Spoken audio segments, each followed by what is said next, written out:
224. The gate was $900,000 US. Performance of the night bonus went to Zabit and Mirbeck. And fight of the night was the main event, Volkov and Struve. All four of them win $50,000 US. Available for any questions.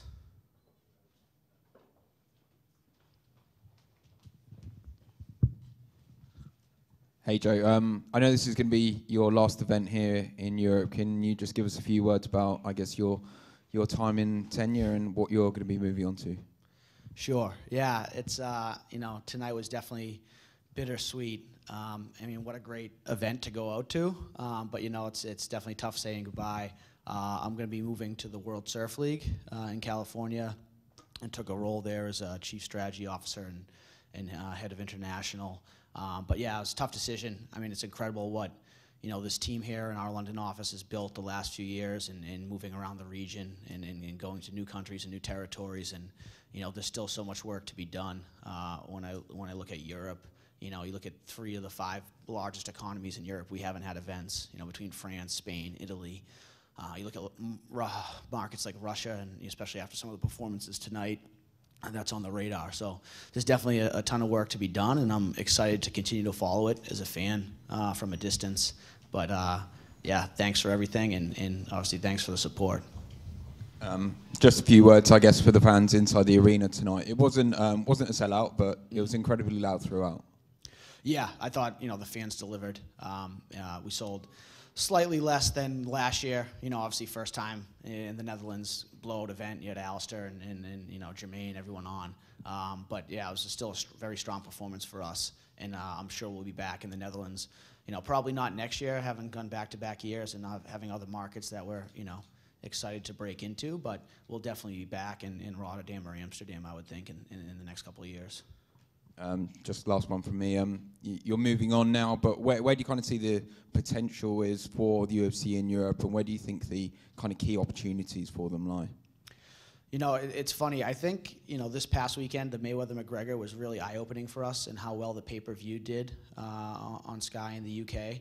And I think, you know, when we get to our next TV cycle, you know, particularly in the UK, you know, if we're able to introduce that pay-per-view element, I think you'll be able to bring bigger events and pay-per-view events to primetime in Europe, you know, which would be huge, you know, for this market.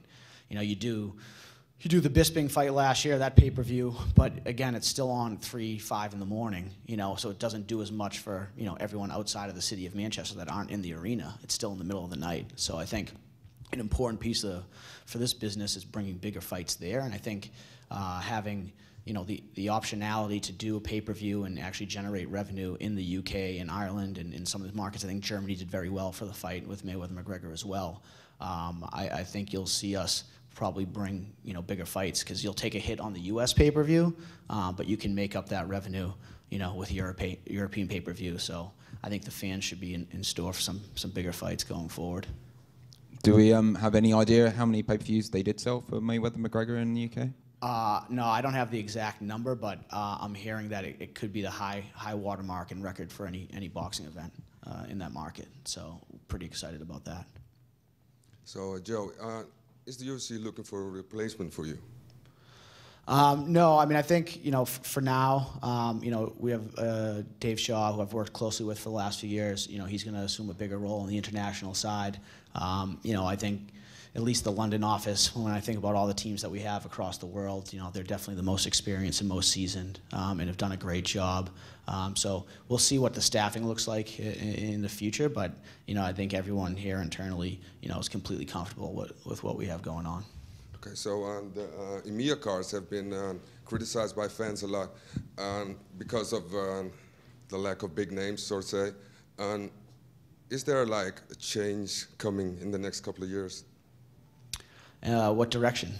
Bigger names? Bigger pay-per-views? Yeah, no, I mean, the reality is, like, we try to put on the best cards we can, you know, and you have to battle injuries, you have to battle scheduling, and I think that the beauty of UFC compared to, you know, some other combat sports is that, you know, even cards that might not have the biggest names always end up delivering, like tonight, right? I'm sure people, you know, had their complaints or issues, and the fights were awesome tonight, and it's always going to be that way. But I do think, that when we look internationally going forward now, the ability to bring bigger fights, title fights, pay-per-views to these markets, that's really going to be a catalyst for further growth and something that we're going to try to do.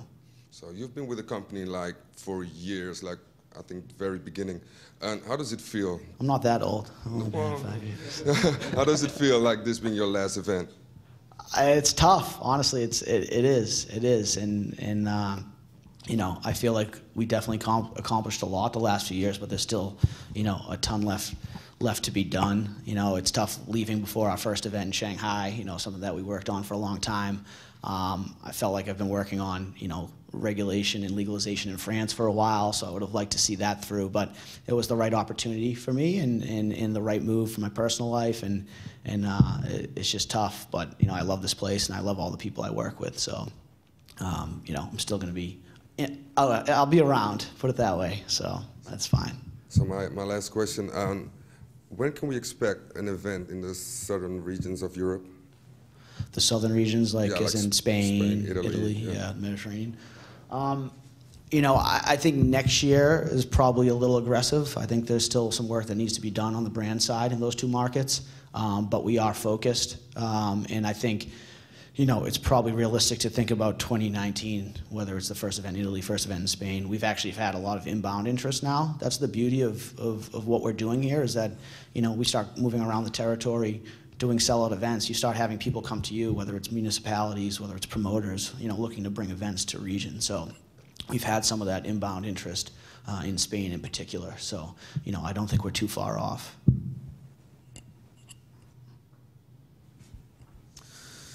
I just walked in, maybe I missed it, but is there ever been talks about doing a UFC event in the Netherlands outside of Rotterdam or outside of Ahoy in another venue? I mean, we've looked at Amsterdam in the past. You know, I think last year when we came to Rotterdam for the first time, I think it was easier from like a permitting perspective, so we did it. And then obviously we had a great event last year and decided to come back this year. But I think, you know, Amsterdam is always in play as well. So we'll see what happens when it's time to come back to the Netherlands and figure out what the best venue and the best opportunity is.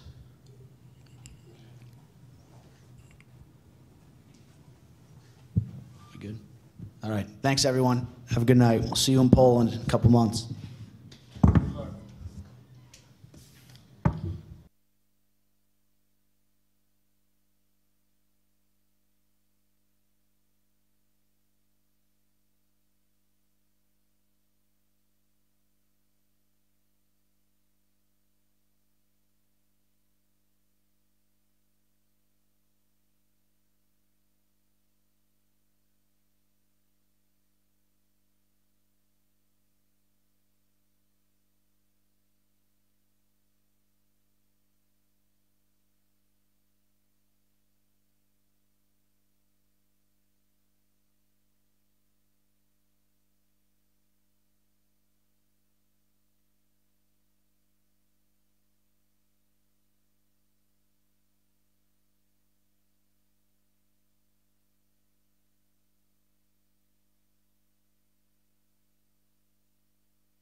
Hey Leon, how's it going? Great performance tonight. It was a bit of a back and forth fight, but when the judge's decision was coming, how nervous were you? I thought I had round one, round three, so I wasn't very nervous. I knew I had a victory, so it was good. You got hit with a big shot in round two. How badly hurt were you at that point? It was more of a flash knockdown. I wasn't hurt at all. I stepped in with a leading elbow. He changed his lead hook to uppercut, so it was more of a flash knockdown than anything. As soon as I hit the floor, I was back normal. As you can tell in round three, I came back and dominated, so it was good.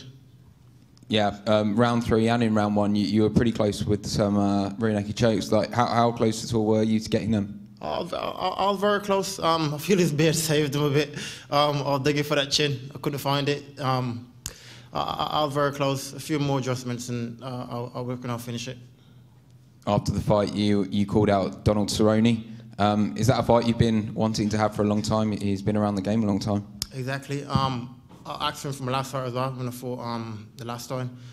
I feel it'll be a good contest with me and him. You know what I mean? So I want to keep moving up. I'm 26 years old now. Keep moving up in the rankings and hopefully get him top 15, top 10 next. I'm on a 4-fight win streak now, so that should be guaranteed. You've been fighting in Europe a lot, I guess, on this 4-fight win streak. Yeah. Is it time to go across to America to break out in Vegas? Yeah, 100%. I've never lost in Europe, so I enjoy fighting here, you know what I mean? So I think it's time for the American fans now to go out there and make them appreciate my work.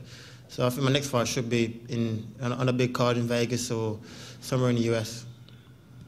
Just a crib note, from at the weigh-in, you came in at 168 pounds. Yeah. Obviously, that's slightly unusual. Most people either hit the mark or go for the extra pound. How difficult is it for you to make the welterweight? It's easy to be fair, but that was my scales in my hotel room. So in my scales, I was 170. Came downstairs, I was 168. So that's more my scale fault than anything. Great stuff, Leon. Yeah, thank you.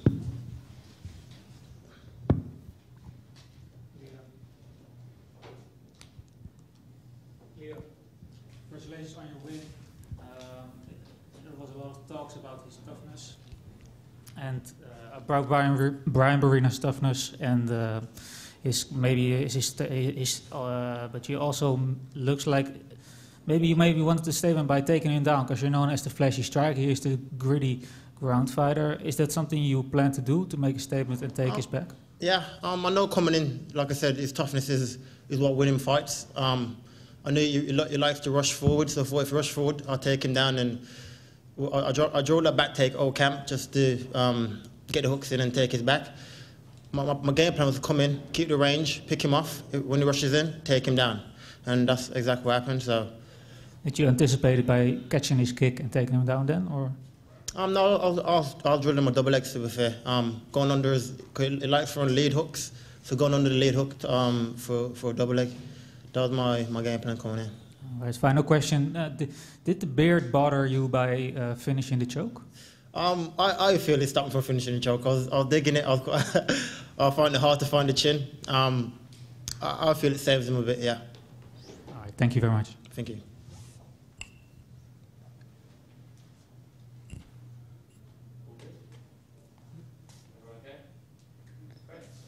Thank you.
Hello, hello.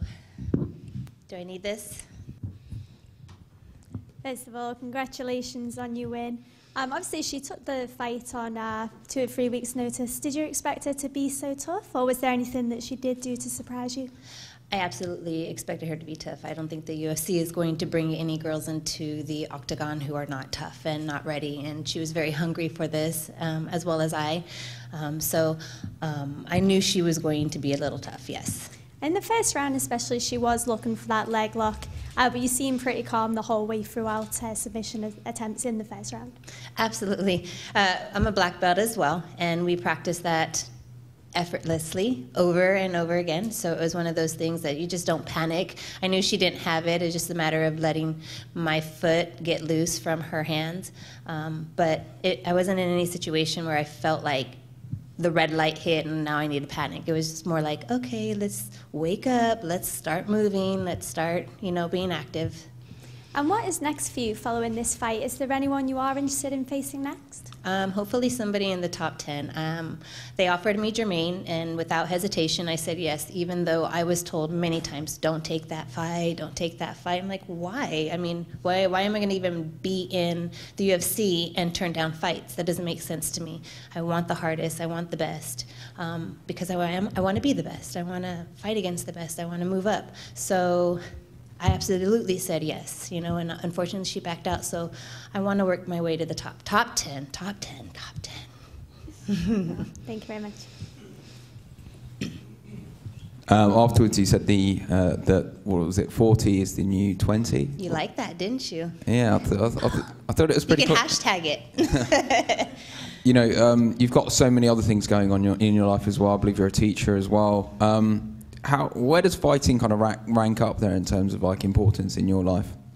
It's highly important. I know I'm busy. Everybody asks, how do you do it? How do you do it? I don't know. I just make it happen. I want it. I did this to provide for my son. For the longest time, we were struggling. Even though I was a teacher, I was living paycheck to paycheck, starving to feed my son. So I got to the point where fighting was a way for me to make extra income, if that's even possible to make extra income. So I threw myself into it 100%. I've been able to provide for my son in ways that I never thought I would. He doesn't have to want for anything. If he needs something, I'm able to give it to him. So it is a high priority for me. And when I'm ready to, I will retire, but it'll be on my account only. It'll be my doing, not somebody else's doing. I will tell you when. I don't know when, but that's just basically how it goes.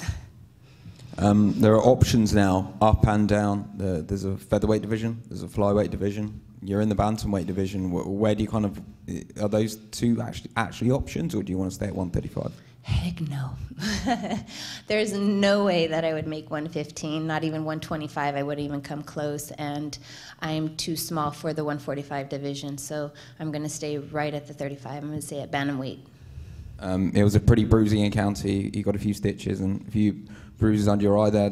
How soon do you want to return, or how soon can you return? As soon as these things heal, I'll be right back in. Next week, I'll be back into training. It's not something that is going to hinder me or stop me. You're going to get battle wounds. Anytime you get in there, you can't sit there and be like, I'm not going to get anything that ever happens to me. And in fact, this is my first cut that I've ever experienced inside the octagon. So it's not one of those things that I'm just going to back down and be like, I need to take 6 months off. No, I'm going to get right back into it. Hi. During the fight, during the ground game moments, you invited Talita a couple of times to stand up.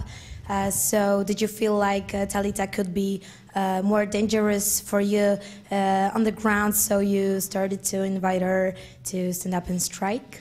No, our game plan was to weather her down, was to get her tired, to continuously hit the body, go to the body, get her tired, wear her down, so that way when we did go to the ground, because we anticipated that would happen, we knew that she would be a little bit fatigued. Thank you. Marianne, congratulations on your win. She was your opponent tonight was primarily a ground fighter with BJJ skills, and Germaine de Randami, she's obviously the complete opposite with strong striking skills. Was that something you anticipate, and was it a big change you had to make on short notice? It wasn't a big change, and everybody keeps asking that question. It wasn't a huge change, but what we had practiced during our fight camp, it was a little bit of a change, and it was something that was easier to maneuver into because the ground game is actually where I like to be. I'm very comfortable on the ground, whether I'm either on the bottom or the top. It's just one of those situations that, okay, everything that we've been practicing for Jermaine, we threw out the window and then we started all over again. But it wasn't like we were not prepared for it. Was that hard on 8 days' notice? No. It wasn't hard. I think mentally it kind of messed with you just a little bit, but then my coaches kind of slapped me around and said, hey, it's another fight in the same octagon, you'll be okay. And that was it. Thank you very much.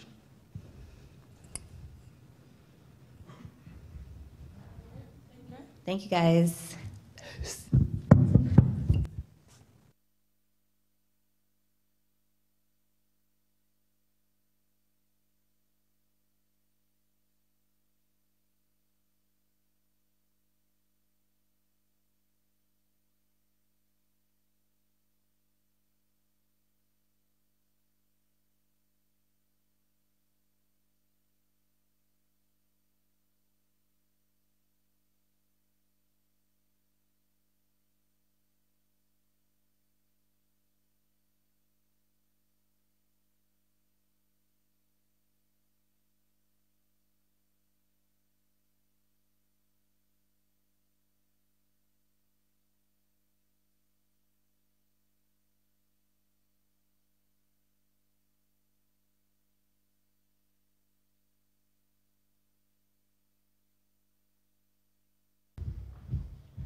Good evening, ladies and gentlemen.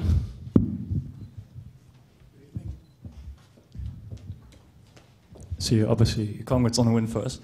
You already touched on it right after the fight, but how does it feel to get that return win and to do so in your second home country of the Netherlands? It felt great because I've fought only twice in the last 4 years, and the reason is because I was sick and injured sometimes, and I couldn't and I wasn't able to perform. But I corrected the mistakes, and I figured out what I was doing wrong. I corrected it, I'm back, and now I'm here to stay. And did you actually feel the ring rust? Because it seemed like in the first one especially, it was kind of back and forth and was a close fight, and then it seemed like you started getting your rhythm back and your timing back. So was it difficult for you to kind of shake off the ring rust, or did you feel like you didn't actually have ring rust at all? I don't think about ring rust when I fight, to be honest with you. That's for people who use it as an excuse to, but in the first round, it's also, once you find out the frequency of your opponent, then you change your game plan. And I'm not a person who has a strategy or a tactic coming to the ring. I think of it during the fight. I anticipate on my opponent during the fight, and I change my game plan from minute to minute if I have to, or from round to round. And now that you have been back in the octagon, do you feel healthy again completely? And if so, do you have a certain kind of schedule that you want to do, like a fight two more times, maybe next year, or once more this year, or do you have have a schedule that you want to fulfill? Absolutely. Right now, I'm under adrenaline. I don't know if something's wrong with me, but I'll wake up in the morning and feel if everything's all right. I think I'm fine. And my next fight will be soon, I think. And did you guys see me at the weigh-ins? I did this. Did anybody catch that? That was 8. And he went down in 8 minutes. So I predicted it to the minute, not to the round. So do you have any specific plans who you want to fight next, or do you just want to fight anyone, whoever the UFC puts in front of you? I fight welterweight. This fight was in middleweight because UFC was coming to Holland, and there was no way I'm not going to be on it. Last year I was sick, but this year I was a little overweight. I was a heavyweight, so I cut down to middleweight. I couldn't make it to welterweight, so I fought in middleweight. I'll sit down with my coaches and see what's best, middleweight or welterweight. from here, wherever I go, it'll be soon. And do you have any prediction on how your next fight is going to go? Is that something that you only decide on like right before the fight, when you actually know who your opponent is? Knockouts are on my nature. I'm not gonna say every fight will be a knockout after this, but I'll definitely look for a knockout every fight because I'm not satisfied with any type of win. Even if it's a submission, I'm not satisfied. I only go for a knockout, for a kill.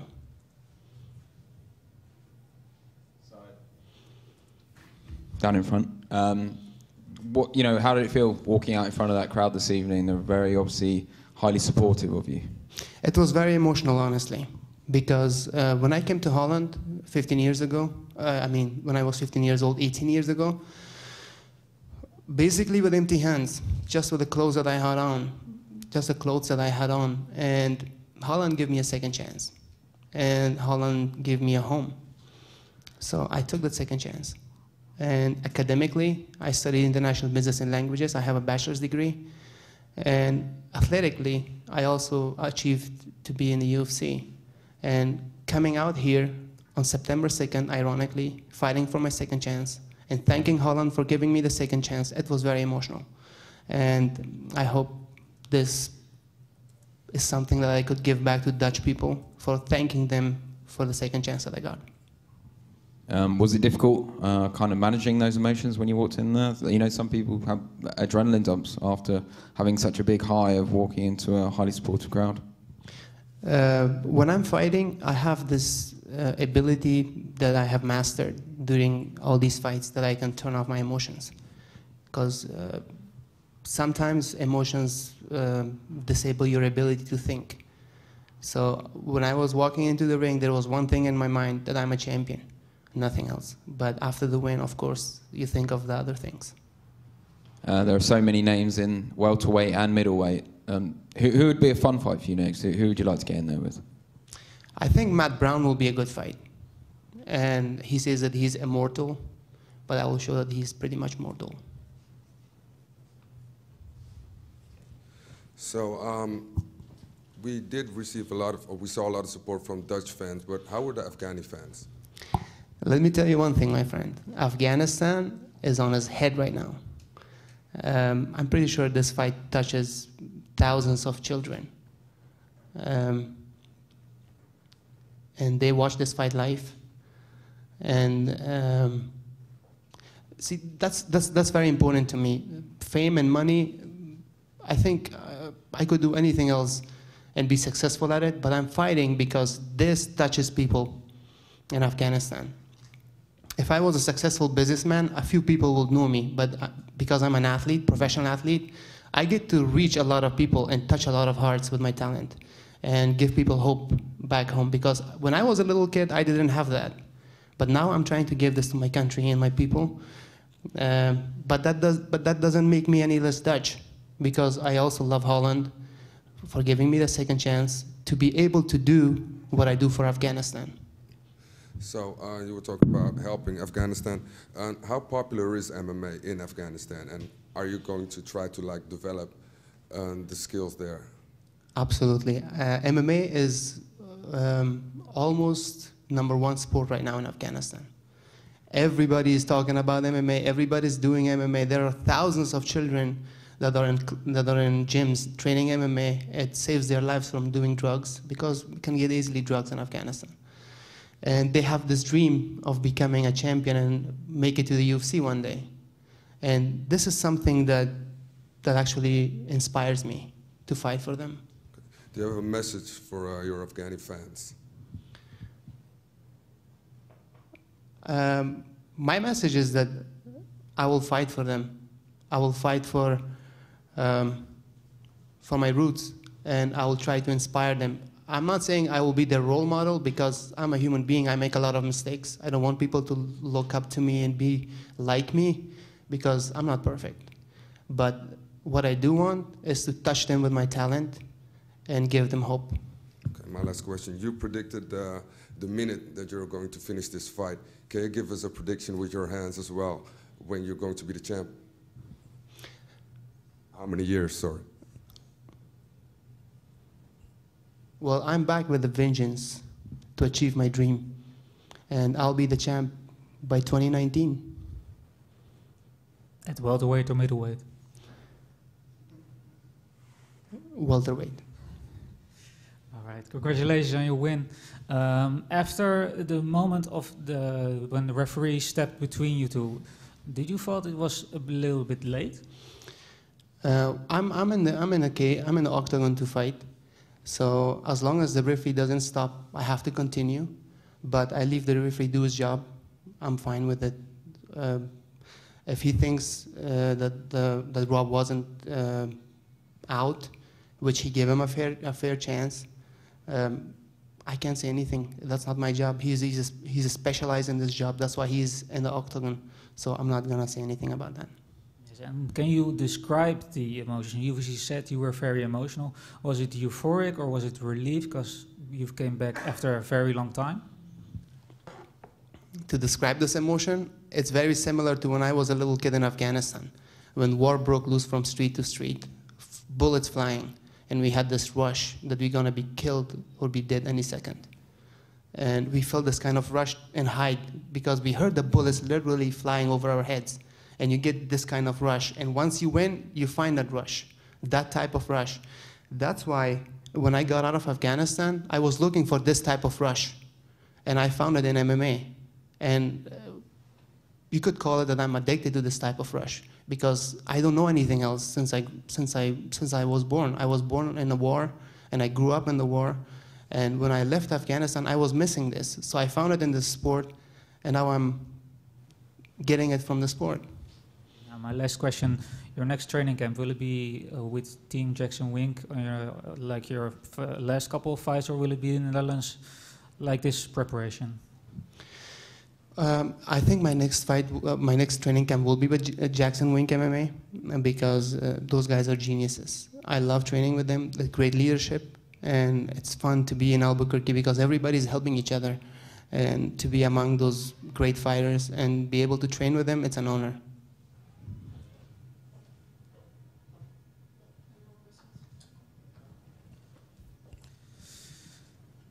One final question from me. You had a few grappling exchanges with Rob, and now there's some middleweight. You would think you would expect there's a little bit more strength. How did you feel there was a big power difference in middleweight or in welterweight? Well, yes, there is a power difference. He was a bigger middleweight, one of the bigger middleweights, and of course you feel the weight, the power. But I have with that physical power taken aside, my punching power, I have the power to knock out heavyweights. So I have no problem fighting in the middleweight, but I think the best weight for me to fight is welterweight.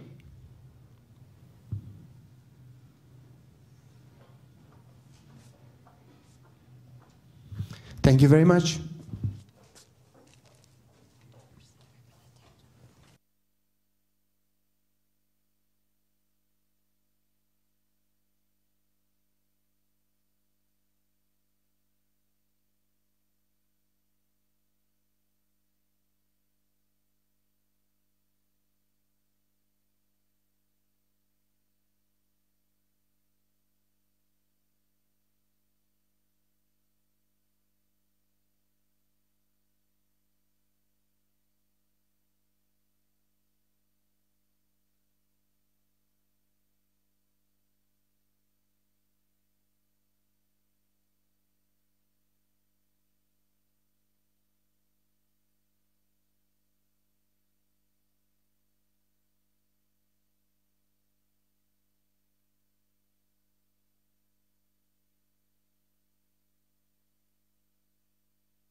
Hello, everybody.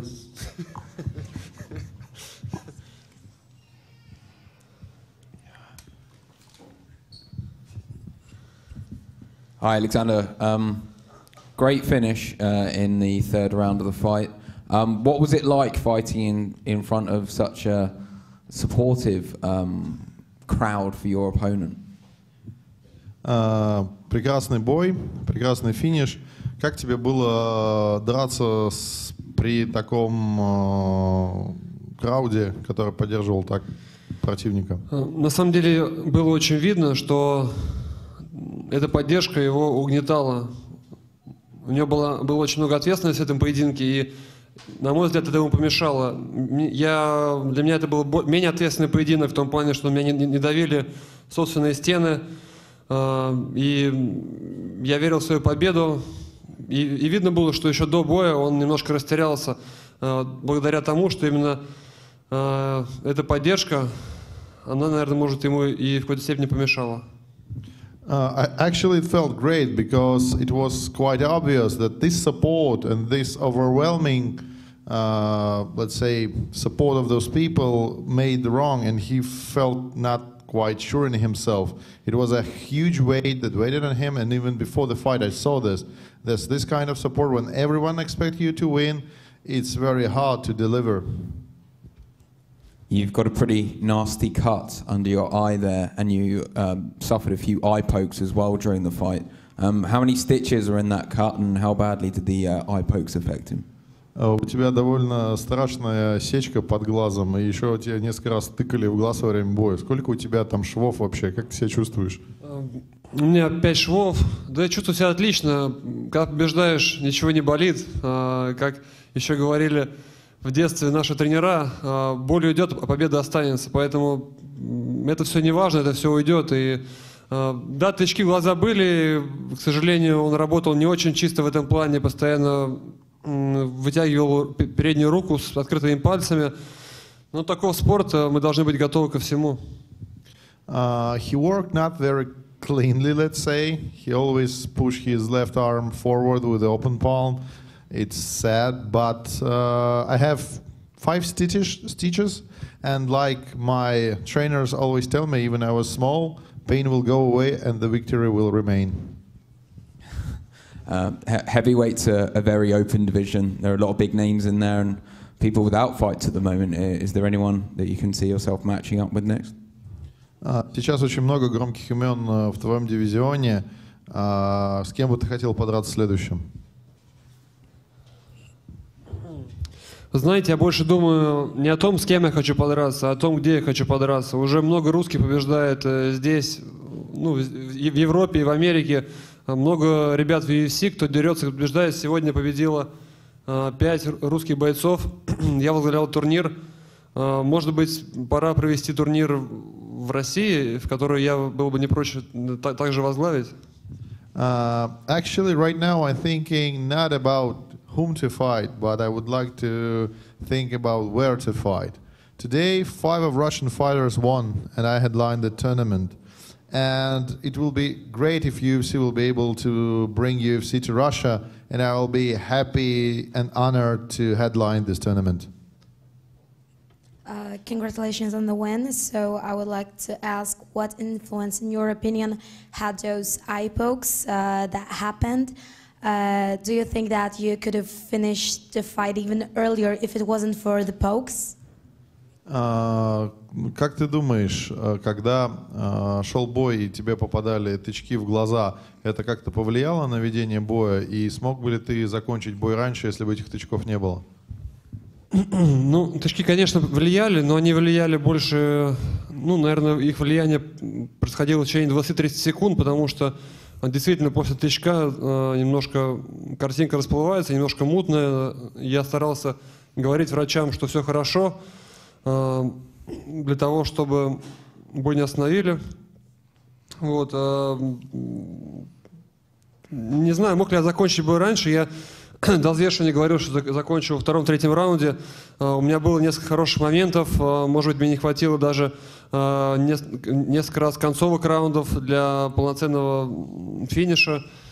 Но в целом я доволен. Победа в 3-м раунде, она вполне рабочая. И я при этом забрал все предыдущие раунды. То есть я могу сказать себе, как бы, что сделал хорошую работу и прошел через тяжелый бой. You know, eye pokes usually have meaning about 20 seconds after that. And frankly, I was more afraid of doctor stopping a fight because vision became very blurry.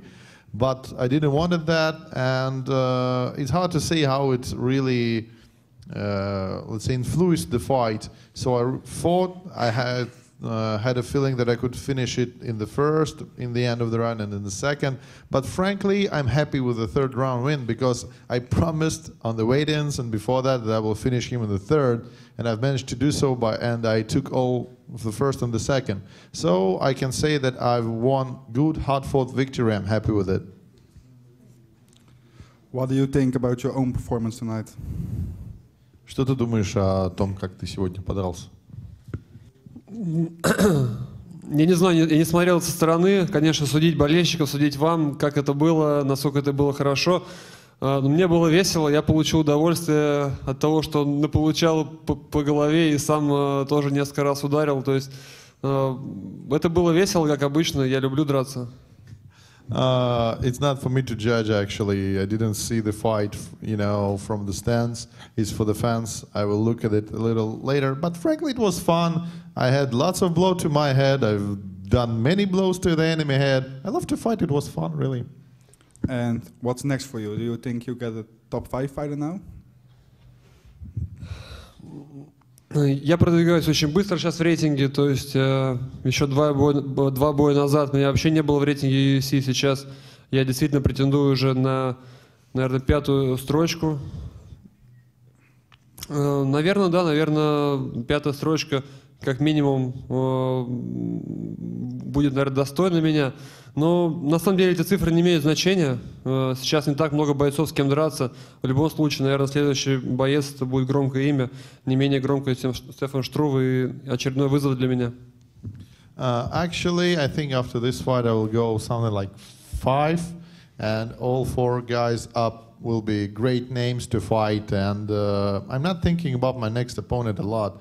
I know that from now on, every next fight will be even more important fight, more, greater name. Like Stefan, it was the first step. Now it's even more. So basically, any name after that will be a very good name. And you say you want to fight the main card in Russia. Do you don't think it's better to fight in America, in Vegas, for more name so? Ты сказал, что ты готов драться в России, в мейн-карде, но ты не думаешь, что для тебя лучше будет подраться в мейн-карде и возглавить шоу в Лас-Вегасе, чтобы развивать свое имя и свой бренд на США? Вы знаете, очень много болельщиков России следят за UFC, и очень много фанатов приехало сегодня поддержать русских бойцов, поэтому, поверьте, турнир в России соберет не меньше народу и не меньше стадионы. Можно вполне делать очень большие шоу в России, и это будет очень круто. Надеюсь, что организационные моменты будут улажены, и вскоре мы все-таки увидим UFC в России. Русские болельщики, они очень крутые и очень хорошо разбираются в смешанных единоборствах в спорте. Очень много, скажем так, звезд шоу-бизнеса также поддерживают смешанные единоборства, поэтому турнир России, он лично для меня, как человека, будет иметь больше интерес. Frankly, I think in Russia, UFC event could gather a biggest stadium in Russia, like Wembley, 40,000 plus. And I really think, for me personally, it's better to fight in Russia and to show UFC how many fans from Russia loves UFC and always watching it. Frankly, if you see today, there was a lot of Russian fans in the crowd. Sometimes they were chanting louder than the other people. So I think it will be a great step if UFC will see as an opportunity. It will be profitable for them. It will be a great event, and our fans, they are smart, they are fun, they're crazy, and they will show the world that they love mixed martial arts. Hi. You had Dutch kickboxer Sim Schild in your corner. How much did training with him helped you against your fight today against Struve? Он помог не очень сильно, на самом деле большое ему спасибо за помощь. В первый день, когда я узнал о поединке со Стефаном Штруве, когда этот поединок только был в разработке, я уже думал о том, чтобы пригласить Сэма Шилда к нам в лагерь. Мы с ним были, скажем так, связаны уже больше, чем 10 лет назад, потому что занимаемся одним направлением карате.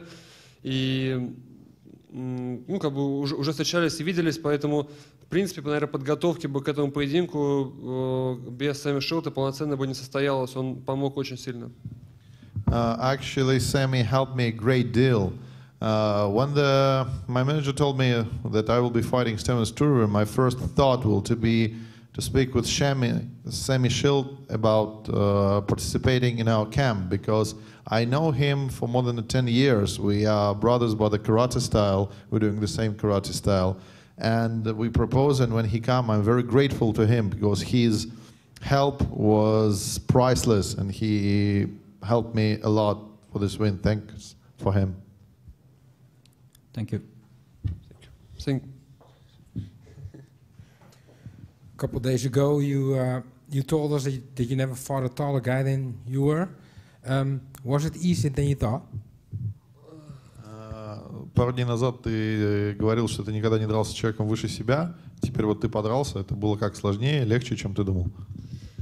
Мы только что говорили про Сэмми Шилта. Сэмми Шилтом спарринговать было тяжелее. We just spoke about Sammy. It was much harder to fight him than Stefan. Alex, congratulations on your win.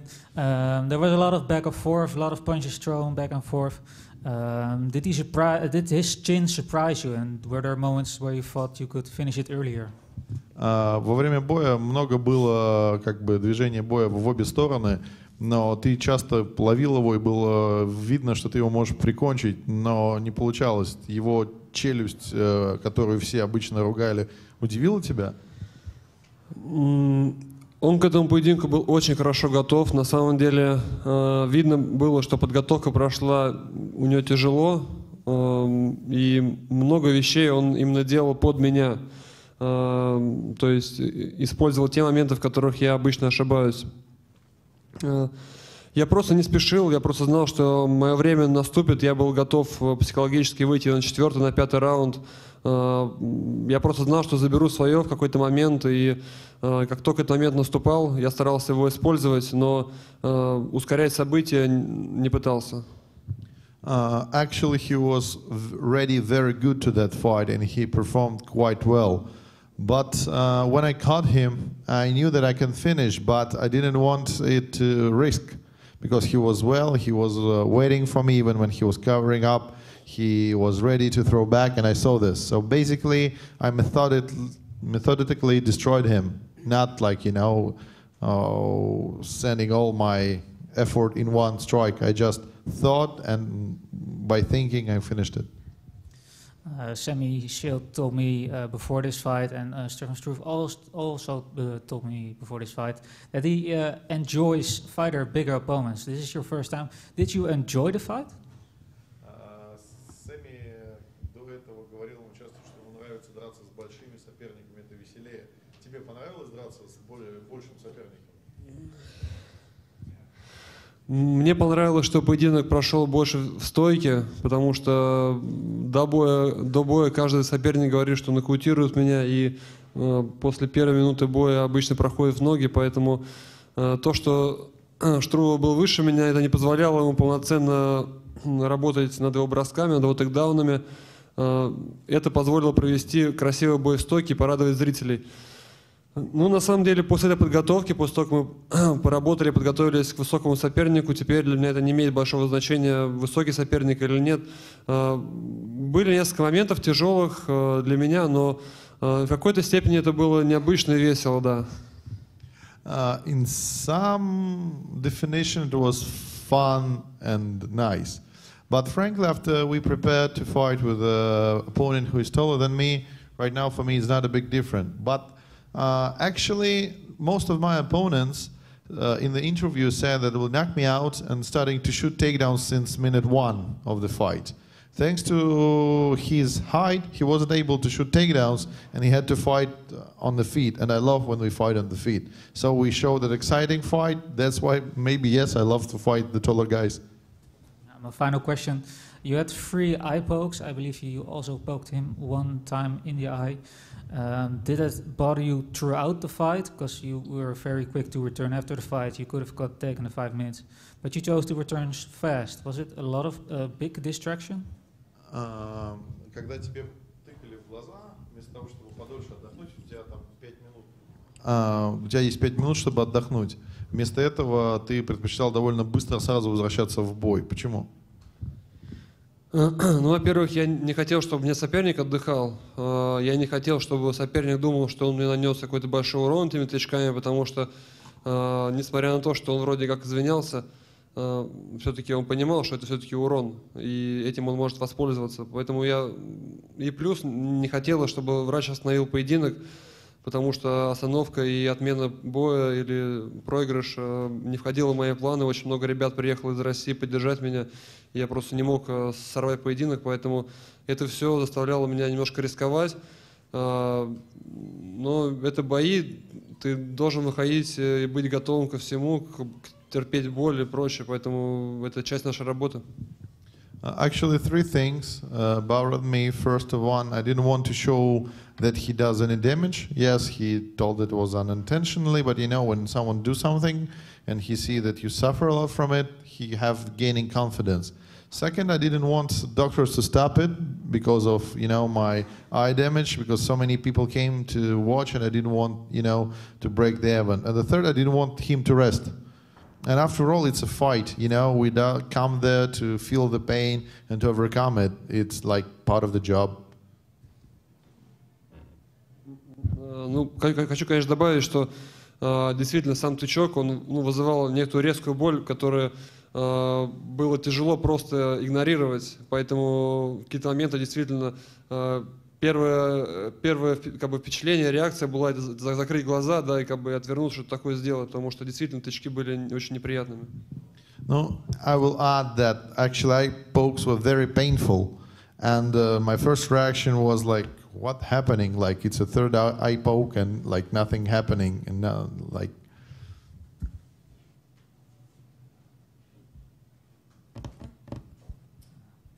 A final question for me. You're not really known as an outspoken guy, an extroverted guy. How do you celebrate this win? Ты как бы ты не больше известен как интроверт, не парень, который показывает свои эмоции, но все же скажи искренне, как ты себя чувствуешь сейчас, победив? Ну, Пол спросил, как я буду праздновать победу. Нет. How I will celebrate?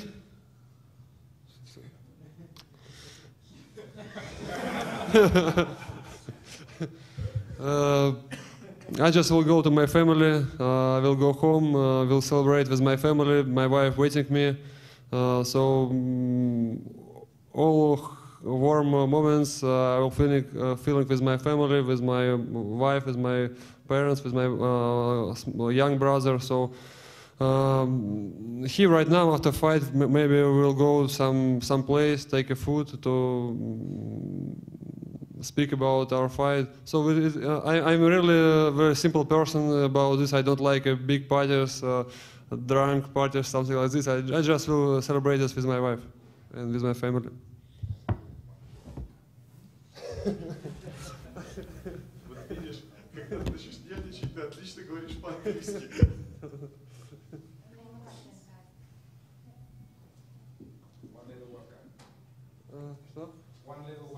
One little. He doesn't drink. I prefer whiskey. I mean vodka.